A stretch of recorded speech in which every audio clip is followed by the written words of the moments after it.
My mother told me they couldn't afford the time for a dream trip, so I gave my sister the $10,000 ticket. Months later, I stopped paying their rent and cut off all support. Now, the same people who ignored me are begging me not to leave them homeless. I'm 27 years old and I work as a project manager in the construction industry. I've been married to my wife, Camila, for 3 years.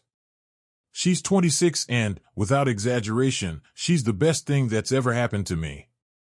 We're the kind of couple who genuinely enjoys spending time together, something that, according to my divorced friends, isn't so common anymore.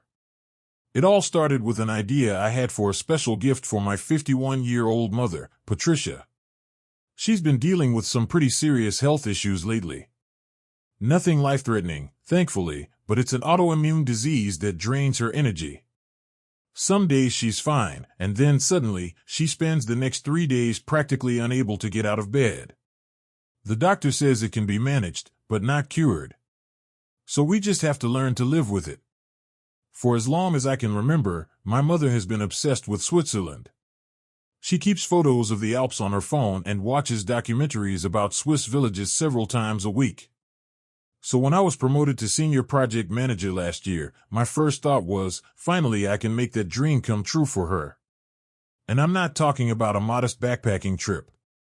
I set out to give her a luxury experience, business-class flights, a 5-star hotel in Interlaken with mountain views, a private tour guide, fine dining, the whole shebang. Of course, that involved a considerable expense. Just the tickets for 3 people to Zurich cost around $4,000. The hotel I selected charged about $800 per night for 2 rooms, one for my parents and one for me. To that I added the private tours, dinners, and scenic train tickets. When I finished adding it all up, the figure exceeded $10,000. For me, that's a significant sum. I earn a good salary, but I'm not a millionaire. That money came mostly from my promotion bonus, plus some savings I'd accumulated. Camila and I had talked about using that money as a down payment on a bigger house, but when I told her my idea, she not only didn't object, but she fully supported me. She told me, "Your mom deserves it, especially with everything she's been through lately." And that's one of the reasons I love her so much. She understands what family means, even when it involves financial sacrifice. For weeks I dedicated myself to organizing every detail.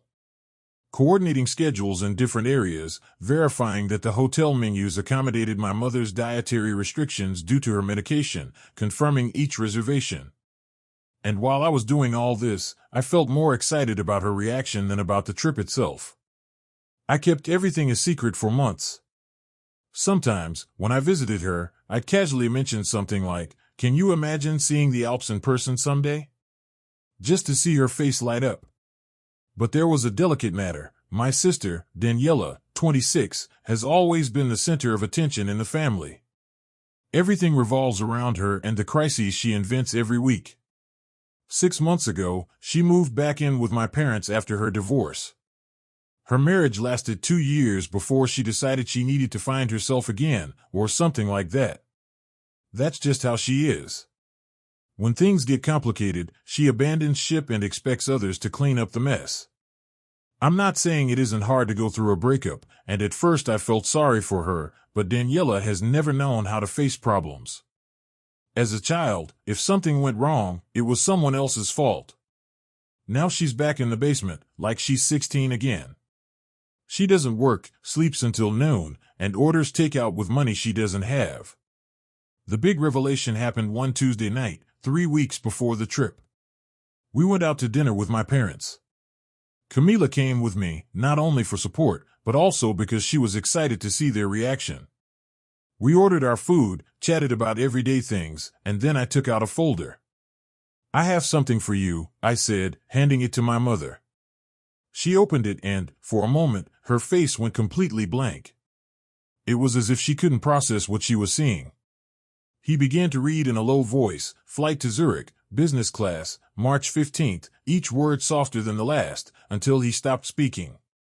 My father leaned over to look and his eyes widened. "Son, what is this?" "It's your trip to Switzerland. The 3 of us. Everything is booked and paid for." My mother burst into tears. Tears of joy, the kind that make you feel you've done something truly good. She didn't care that other people were watching. She kept skimming through the documents, looking at the hotel photos, reading about the mountain treks. I can't believe it. This is real, right? My father tried to keep his composure, but he was clearly moved too. This is incredible, Julian. How much did all this cost? Don't worry about it, you deserve it. For about 20 minutes, everything was perfect. My father was asking about flight schedules and baggage allowances.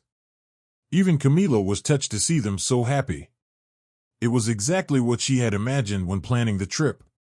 Then my mother's expression changed. That look someone gives you right before asking for something they know you won't want to grant. This is wonderful, darling, only. And that's when I knew something was up. There's always a but with my family. What's wrong, Mom? Well, Daniela's been so upset since the divorce. Do you think it would be possible to get her a ticket too? I tried to stay calm, even though inside I felt like everything was falling apart. Mom, this trip is for you too. To celebrate that you're feeling better and to spend time together. I know, son, but she's your sister and she's so depressed. Dad intervened. Son, it would be very important for your mother if Daniela came. Family trips are better when everyone is included. And this is where I really got upset. It wasn't that they asked me if I could afford it. They didn't offer to help. They just assumed I'd shell out another $3,000 to bring someone who's always ruined our vacations. Plus, there was the logistics. The room I'd booked was for 3 people, 2 beds, one for my parents and one for me. Including Daniela meant another room, another $800 per night. Excursions were for 3 people. Restaurant reservations too. Everything would get complicated.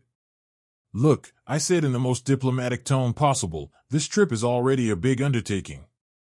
Maybe we can plan something for Daniela later, but this is something I prepared for the 2 of you. My mother's expression changed immediately. As if I had told her the trip was canceled. Ah, I see. But he clearly didn't understand. The atmosphere became awkward. Dad tried to change the subject, but the mood had died down. She kept looking at the papers, but not with the same joy as before. And the walk home felt like an eternity. Camila and I tried to keep the conversation lively, but my mother, Patricia, barely responded with short, polite phrases, nothing like the enthusiasm she usually showed. Dropping them off at their house, the goodbye felt strangely forced. Thank you for this, darling, my mother said, but her tone was flat, as if she were thanking me for a minor favor. Thank you. Not exciting, but unforgettable was the trip of a lifetime. Just generous. As if you were fulfilling an obligation and not trying to give them a unique experience. That night, Camila and I had a long conversation. She was clear, you did the right thing. You planned this trip for your parents, not for Daniela. But in the following days, everything got stranger. My mother would text me about random things, but she didn't mention the trip at all. My father called me one day, asked how work was going, but not a word about Switzerland. It was as if I were being silently punished for not letting Daniela come with us. A week later, my father showed up unannounced at home. He said he happened to be in the area and wanted to talk, but it was clear he had a very specific intention. Your mother was quite upset about Daniela, she blurted out as soon as we sat down. She was hurt that you didn't include her. Dad, I can't afford to add another person to the trip. Do you have any idea how much I've already spent? I'm not asking you to pay for her ticket, but maybe we can find a way. Daniela has some money saved since the divorce. That was news to me. As far as I knew, Daniela didn't have a penny to her name. But apparently, she'd saved some money, and now they were expecting her to completely restructure a meticulously planned trip just so she could come. It's not just about the money, I explained. Everything is booked for 3 people. I would have to cancel and reorganize everything. We argued for over an hour. He tried to make me feel guilty, and I explained that it wasn't fair or feasible to change everything. In the end, he left, clearly dissatisfied. That conversation should have alerted me. They weren't going to accept my decision just like that. But I, naively, continued to think like someone who respects boundaries and other people's efforts. Big mistake. The day of the trip arrived. I woke up at 5:30 in the morning, even though the flight wasn't leaving until 1 o'clock in the afternoon. I couldn't sleep because I was so excited. I'd been waiting for this moment for months: quality time with my parents, spectacular scenery, good food, zero work stress. I had it all planned out. The plan was to pick me up at their house at 10 in the morning to get to the airport by 11 and have plenty of time for security. The night before, I even checked the route, even though I know it by heart, just because I wanted everything to go perfectly. At 9:45, I grabbed my things, kissed Camila, and left for my parents' house. An upbeat playlist played while I drove. I felt happy, convinced it would be the best week of my life. But upon arrival, something struck me as odd. There was far too much luggage by the door, much more than was reasonable. I had insisted they pack light because we would be doing a lot of hiking. Then I saw it, a fluorescent pink suitcase, impossible to miss. It was Daniela's. That same garish suitcase she bought for her honeymoon, bragging that it was designer when she actually got it on sale at Tijuana Max. I tried to find an explanation. Maybe she was just helping my parents with their luggage. Maybe she was hiding something in there. Maybe it wasn't even hers and Mom just had an identical one. But deep down, she already knew what was going on. That feeling in your stomach when you realize you're about to be betrayed. It hit me like a ton of bricks as I stared at that suitcase from the car. Then the front door opened and everyone came out: Mom, Dad, and Daniela. The three of them were dressed as if they were going on a trip. All three had suitcases. Daniela smiled as if she had won the lottery. "Good morning, darling," my mother called out, her tone so fake it made me nauseous. "Ready for our big adventure?" I sat in the car, trying to process the scene. Daniela was carrying a backpack and her pink suitcase. A brand new pair of hiking boots, with the tag still attached. I even had one of those neck pillows for airplanes. I got out of the car and tried to stay calm. "What's going on?" I asked in a neutral voice. My mother approached with an expression as if she were about to give me a big surprise. "Well, it turns out we made a slight change of plans," she said. "We decided Daniela would come with us, instead of you." "Instead of me? The one who planned everything? The one who paid for absolutely every detail? The one whose name was on all the reservations? What do you mean, instead of me?" I tried not to lose my composure right there in my parents' backyard. Then my father intervened, as if he were going to calm things down. "Son, your sister needs this trip now more than ever. She's been through so much with the divorce. We thought it would be best if she came." "Better for whom?" How could it make sense to replace the person who organized and financed everything with someone who hadn't done absolutely anything? Daniela decided to speak up too. "Julian, you travel all the time for work. For me, this is a once-in-a-lifetime opportunity." Which wasn't true. I travel maybe 4 times a year to construction sites, staying in awful motels and working 14-hour days.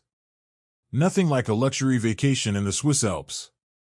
"Mom," I said, looking directly at her, "I planned this trip for you. I paid for everything. The tickets are in my name." "Well, there's the rub, darling," she replied in that condescending tone, as if explaining something obvious to a child. I called the airline yesterday and explained the situation. Since there were still a few weeks until the flight, they let me change the name on the ticket to Daniela's. You know, those policies that allow free changes. My mind went blank for a second. Had he called the airline and changed the ticket without consulting me? Without even telling me until this very moment? "What did you do?" "Don't get upset," my father intervened, in that paternalistic tone he uses when he knows he's done something unforgivable. "He's still your gift to the family. You should feel happy giving your sister this opportunity, especially when she needs it most." "My gift," $10,000. Months of planning. My work vacation. All thrown out. Everything was being reinterpreted as a gift for Daniela because she was going through a rough time after her divorce. Standing next to my parents, she tried to look grateful, as if she had no idea what was happening. But I know her well. She had that same old smile, the one that appeared every time she got her way. The same one she wore when we were kids and she broke something, but then convinced our parents it was my fault. So what am I supposed to do now? I asked, barely containing my anger. Should I just stay here and say goodbye? My mother patted my arm as if trying to comfort a disappointed child. You could take us to the airport, she suggested. And maybe think about arranging your own trip later. Take them to the airport? Seriously? I wanted me to personally take them on the trip they'd stolen from me. And then plan another one later. With what money? With the money that would take me a year to pay off on the credit card I used to finance this one? The most infuriating thing was the nonchalance with which they were handling everything. As if they just decided what to eat that day, not as if they just betrayed their son and brother. There wasn't a single sign of remorse, not an apology, not even the slightest indication that they understood how bad things were. My father looked at his watch. We should be leaving. We don't want to get stuck in traffic and miss our flight. And then it hit me. They really thought I was going to accept all this without a word. They thought I would smile, empathize, and drive them to the airport like their personal chauffeur. They had conditioned me so much to give in that they didn't even consider the possibility that I might say no. But when you're pushed too far, sooner or later you stop giving in. I looked at the three of them, their suitcases packed, hoping I would gladly take them on a trip that was no longer mine. No, I said. My mother blinked, confused. What did you say? No. I'm not taking them to the airport. My father's face turned red. Son, don't be ridiculous. How are we supposed to get there? I shrugged. I don't know. Call a taxi, an Uber, ask someone for help. Sort it out. Julian, stop acting like a child, Daniela interjected. Just take us, that's it. And then I knew for sure, he was tired. Tired of always being the one who solves everything. Tired of being the emergency resource. Tired of being treated as if my emotions don't matter. Tired of being the family ATM who's expected to be grateful for helping out. I turned around and walked toward my car. Good luck getting a ride for your stolen trip, Julian, my mother yelled from behind me. You can't just leave us like this. I got in my car and drove off, leaving them there, standing in the driveway, with all their luggage and no way to get to the airport. For the first time in my adult life, I chose myself over what they expected of me. And it felt amazing. When I got home, Camila was in the kitchen making breakfast. She looked at me as soon as I walked in and knew something had happened. What happened? Are you on your way to the airport yet? I asked, and told her everything. Her jaw dropped like in a cartoon. They did what? And then they expected you to give them a ride? That's right. So I stood them up. Well done, he replied without hesitation. They deserve it. And what do you plan to do now? Then reality hit me. Sure, I taught them a lesson by refusing to take them, but they were probably already calling cousins or figuring out how to get a ride. In a few hours, they'd likely be on a plane, using my tickets, sleeping in the hotel room I'd booked, enjoying the trip I'd planned. I sat at the kitchen table, frustrated, until Camila sat down across from me. The reservations are still in your name, right? I nodded. And you were the one who paid for everything? Another nod. So, technically, you could? He didn't finish the sentence, but I understood exactly what he was implying. The same thing I'd been thinking ever since I left my parents' house. I took out my phone and opened the airline app. I stared at it for a few minutes, still not doing anything. My finger hovered over the screen as I considered what I was about to do. Are you really going to do it? Camila asked. They made their decision, I replied. Now it's their turn to live with mine. I found the reservation. 3 tickets to Zurich, confirmed and ready. With a single tap, I could cancel everything. But then I thought of doing it more strategically. If I only canceled the flights, they could get others if they acted quickly and paid enough. Difficult, but not impossible. But the hotel, that was another story. I'd booked it by sheer luck when someone canceled, and it was fully booked for 3 months. If I canceled now, they wouldn't have anywhere to stay, even if they managed to fly. I started there. I canceled both rooms, my parents' and the one that was supposed to be mine, although it had mysteriously ended up in Daniela's hands. I received an instant confirmation email informing me that the deposit would be refunded. Then I canceled the excursions, the private guide, and the reservations at luxury restaurants that had taken me weeks to secure. Everything I had so carefully planned was erased with a few clicks. Finally, the tickets. I stared at the cancel button for about 30 seconds. I hesitated. But then I remembered my mother's condescending tone, telling me I should feel lucky to be able to give Daniela that trip. I knocked. Canceled. My phone immediately started buzzing with confirmation emails. Your reservation has been canceled. Your refund will be processed within 3 to 5 business days.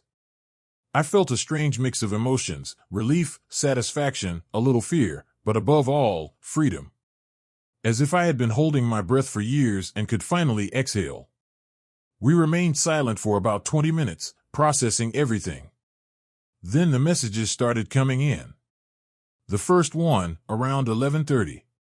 Honey, there's a problem with the tickets. The airline says they're canceled. Could you call us? 5 minutes later. Julian, call us now. There must be a mistake. I let them sweat for a while as Camila and I ate lunch normally. But I kept looking at my phone, watching the messages pile up. They must have already been at the airport, probably standing in front of the customer service desk, growing increasingly confused and desperate. The messages started to sound more distressed. The hotel says there's no reservation. What's going on? Julian, did you do something? This isn't funny. An hour later, I decided to answer. Yes, I canceled everything. Maybe they should have thought twice before stealing my trip. My phone crashed. I'm not exaggerating. I got about 40 messages in 15 minutes.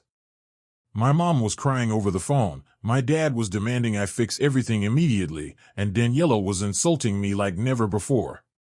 The best one was from my dad. Go back right now and rebook everything.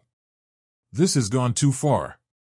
I showed Camila the message and she just shook her head. He still thinks he can give you orders. Not anymore, I told him. And I meant it. Around 4 p.m., I received a message from my cousin Tomas.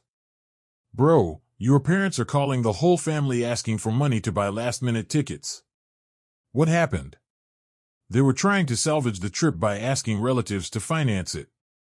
But overnight international flights would cost them at least $4,000 per person. Money they clearly didn't have.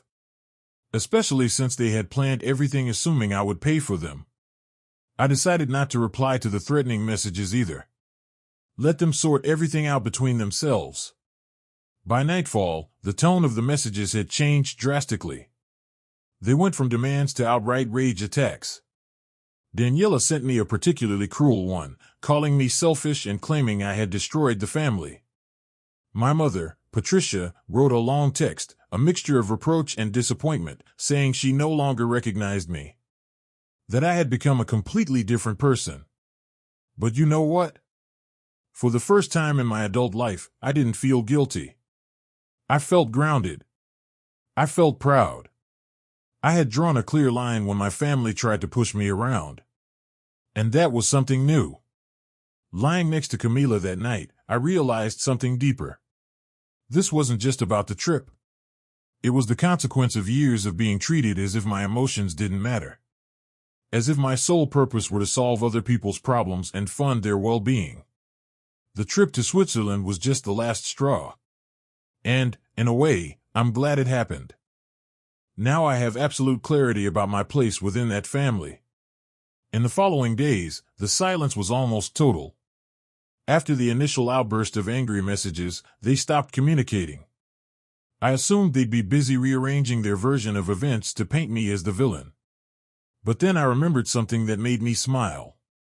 Every 15th of the month, for over a year, I'd had an automatic transfer of $700 set up to my father's bank account. He had done it quietly, without needing to boast, just to help them cover the rent. It all started when I saw him very anxious about his finances one day. He didn't say anything outright, but I noticed him repeatedly checking a payment app, rubbing his forehead as if he were hoping a solution would appear. So I took the initiative. The 15th was just around the corner, in just 2 days.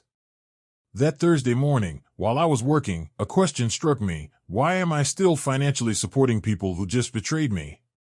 That money was an act of generosity on my part, a voluntary gesture. But if it only has value for them when they get what they want, why continue? During my lunch break, I called the bank, canceled the transfer, and moved the money to a savings account they couldn't access. If they were going to treat me like I didn't matter, they should take care of their own expenses too. That night, when I got home, I told Camila about it. She simply nodded. It was the most logical thing in the world, she said. They can't treat you like you're nothing and keep expecting your money. Don't you think I'm being spiteful? I asked. Spiteful? You've been paying part of her rent for a year and a half. That adds up to more than $15,000 that you gave without asking for anything in return. And how did they thank you? By stealing your vacation. It would be spiteful to key Daniela's car. These are just consequences. 3 days later, I was in the office finishing a project when my cell phone started ringing. It was Dad. I didn't answer. He called again. And then again. Finally, I answered. What's wrong? Ask. We need to talk. Are you home? Yes. Why? We're on our way. And she hung up. She didn't even bother to ask if it was a good time, if I had something planned. He announced his arrival as if he still lived under her roof. 20 minutes later, the knocking began. They weren't normal knocks, they were impatient knocks. I already knew who they were. I got up, went to the door, and looked through the peephole. There they all were. Mom's eyes were swollen from crying, Dad had that red, furious expression that foreshadowed an explosion, and Daniela stood with her arms crossed, ready for battle. I opened the door and Dad came in without a word, straight to the living room. Mom followed, clutching her purse to her chest, as if bracing for a storm. Daniela was the last, walking slowly, confidently, with that victim-like air she always carries when she thinks she's right. They didn't ask for permission. They never did. Camila was sitting on the sofa. When she saw them, she looked up, but didn't move or say anything. She just watched, waiting to see how far they would go. We need to talk, Dad said, without even looking at Camila. He said it like an order, not a request. I stood there. Talk about what? I asked. Mom's voice broke immediately. How could you do this to us? We're your family. I didn't answer right away. I just watched them.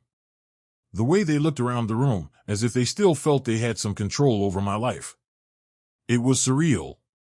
You're right, I finally said. We're family. Then maybe you can explain why you gave Daniela the trip I paid for, without consulting me. Because she needed it more, Mom replied without hesitation. She's going through a divorce. I'd heard that phrase so many times it didn't even provoke a reaction. As if it justified everything. As if it made sense to take something I'd planned and paid for over months. Just because Daniela had gotten herself into another mess she didn't want to deal with. That was 6 months ago, I replied. And I was the one who paid every penny. Daniela stepped forward, with that tense, impatient expression I know so well. It was just a trip, Julian. I let out a short, ironic laugh. A trip? $10,000, weeks of planning, overtime, I even gave up my own days off. But of course, it was just a trip. Dad stepped in, trying to calm the situation as if he were negotiating a contract. "We can fix it. We'll reschedule everything. We'll all go next year." Just like that, as if it were simple, as if I should fix what they broke. No apologies, no taking responsibility. Just an easy offer, and at my expense. That's when Camila stood up. She had been silent the whole time, but her expression no longer allowed for patience. "This is a joke," she said calmly but firmly. "Do you seriously think you can take what he planned, what he paid for, and now come here as if he has to make amends?" Daniela turned to her defensively. "This is none of your business." Camila remained unfazed. "I'm his wife. Of course it concerns me. It's not up to them to decide when I matter and when I don't. I didn't intervene. There was no need. Camila knew how to deal with them. She always knew." The argument continued. Daniela trying to justify herself. Mom insisting it was to help her daughter. Dad presenting it all as a misunderstanding. The same old dynamic, excuses, twists to make me look insensitive or ungrateful. Then Dad changed his tone. His voice was no longer conciliatory. "There's another issue," he said. "Did you cancel your rent payments?" I nodded. "Yes, I did." "You can't do that," he replied. "We were counting on that money." And that was the truth. That was the real reason they came. It wasn't the trip. It was the cutoff of the money they'd been receiving month after month without even a thank you. Now that it's gone, they've remembered I exist. "It was never an obligation," I said. "I did it because I wanted to help. But you made it clear how much that meant to you."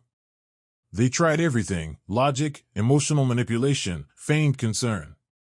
But when they saw he wasn't going to give in, they started packing up. Just before leaving, my father turned around. "If you don't fix this, we'll be forced to take action." I didn't say anything.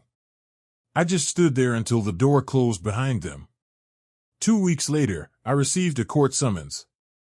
My own parents and sister were suing me for the travel expenses and the rent I had been paying. In the lawsuit, they claimed that I had agreed to pay for the vacation and that, because of this, they had developed a financial dependence that was now being broken. I immediately called my friend Mike, who's a lawyer, and when he finished reading the document, he burst out laughing. "This is absurd, the most ridiculous lawsuit I've ever seen," he said. "It has no case. Do you want me to represent you? This is going to be fun." I asked him how much it would cost, and he replied, "Nothing. I just want to see their faces when the judge rejects all this." And he was right. The whole situation was so absurd that, for the first time in months, I felt I had a real chance to tell my side of the story to someone impartial, someone who couldn't be emotionally manipulated or swayed by family blackmail. The fake tears and dramatic speeches were over. It was time for facts. I had gathered all the necessary evidence. I had screenshots of every text message, including one in which my mother admitted to calling the airline to change the name on the ticket without even consulting me. I also had bank statements proving that I had paid for absolutely everything: flights, hotel, excursions, restaurants. I had the confirmation emails, all in my name. There were even records of the monthly rent payments, which clearly showed they were voluntary gifts, without any kind of contract or signed agreement. But the most damning evidence was a series of photos taken that very morning in which I was excluded from the trip. The photos, taken by Camila, clearly showed my suitcase packed, proving that I fully intended to travel with them. The timestamp on the photos coincided exactly with the moment they told me at their house that I wouldn't be coming. Mike prepared an impeccable defense. "This will be like shooting at a stationary target," I joked. Their lawyer should be ashamed of himself for presenting something so weak. And when the day of the trial arrived, far from being nervous, I felt almost excited. After enduring emotional blackmail for so long, I could finally speak to someone who wouldn't be swayed by theatrics. When I arrived at the courthouse, there they were, my mother Patricia, my father, and my sister Daniela, dressed as if they were going to church, trying to project the image of victims betrayed by an ungrateful son and brother. Their lawyer, on the other hand, seemed defeated even before the proceedings began. He looked exhausted, frantically shuffling papers, as if searching for some last-minute solid argument.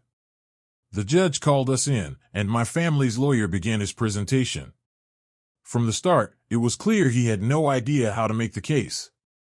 He stumbled over the simplest facts, made unsubstantiated claims, and seemed to be praying for something to work out. "Your Honor, my clients had a reasonable expectation that the trip would proceed as planned," he said. The judge immediately interrupted him. "Lawyer, who paid for that vacation?" "Well, the defendant, but in whose name were the reservations made?" No further explanation was needed. From then on, the situation only worsened for them. The lawyer tried to argue that, since I had been helping with the rent for over a year, there was some kind of legal obligation for me to continue doing so. The judge looked at him as if he were speaking another language. When Michiue took the floor, he was devastating. He presented all the evidence, laid out the detailed timeline of events, showed how they had altered my ticket without my consent, and how they still expected me to take them to the airport as if nothing had happened. The judge began asking my parents and my sister direct questions. It was tough. "Ma'am," he said to my mother, "did you contribute any money for this vacation?" She hesitated.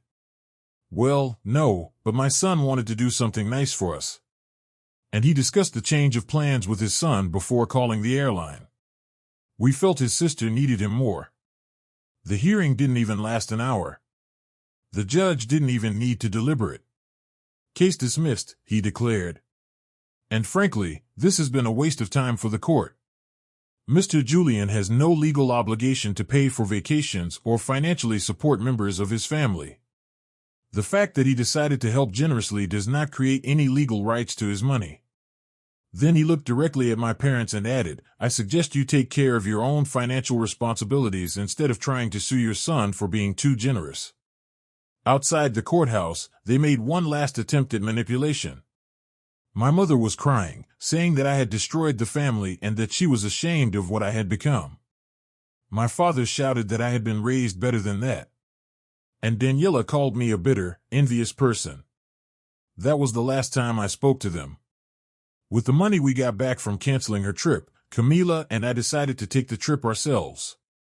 Last month we went to Switzerland, stayed at the same hotel she had originally booked, and enjoyed all the excursions I had planned from the start. It was amazing. And best of all, nobody tried to take it away from us.